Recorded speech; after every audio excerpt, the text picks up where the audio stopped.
Your name? Cynthia Sullivan, What is your job? flight attendant with Alaska Airlines. Tell me about yourself and your career experience. I'm 55 years old. I've been married for 30 years. I have 2 kids, 2 boys. I have been a flight attendant for 31 years.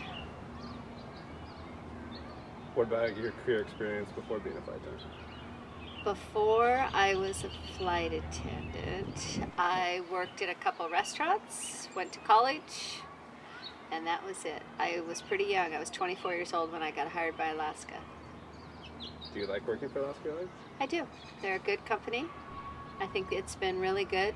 It's been a good company to work for while I was raising my kids, and I think they're really good to their employees. Is it a hard life living as a flight attendant with a family, or is it more flexible? It's more flexible because I usually have just gone 1 day or 2 days. I'm never gone longer than that. What is your normal trip patterns? I usually do 2-day East Coast, or I do high time turns. That's either going to Anchorage or Fairbanks or St. Louis, Dallas, or Kansas City or Minneapolis. So I would go there and come back in the same day.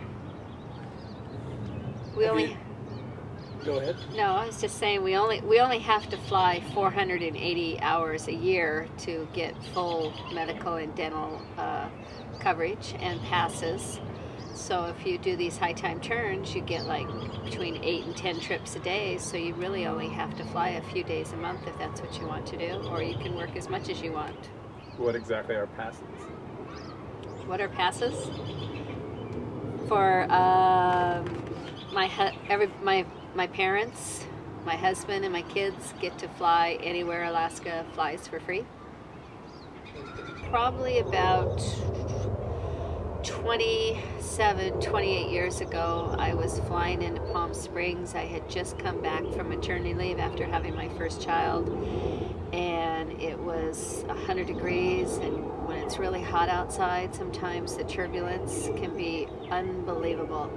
And we were rocking and rolling and going. We were the only plane that got into Palm Springs that day, and I honestly don't know why we went, but we got in, and literally it was so bad. It was the worst turbulence I've ever been in. Passengers were sick, passengers were screaming, and the flight attendants were really upset, and we landed, but it really did go through my mind that this is it, that the plane was going down, and because it was so unbelievable. The plane was shaking. And even the pilots didn't even come out of the cockpit for about 20 minutes after we landed, and they were just dripping in sweat. They said that was really touch and go. That if they had realized how bad it was, we never would have attempted to land in Palm Springs that day. So we touched base on the negative aspects of being a flight attendant. What are some of the perks? Well, the main perk that since having a family, is flexibility. I mean, I can pick up trips, I can drop trips. If something comes up, I can rearrange my schedule. And the flexibility is probably the biggest.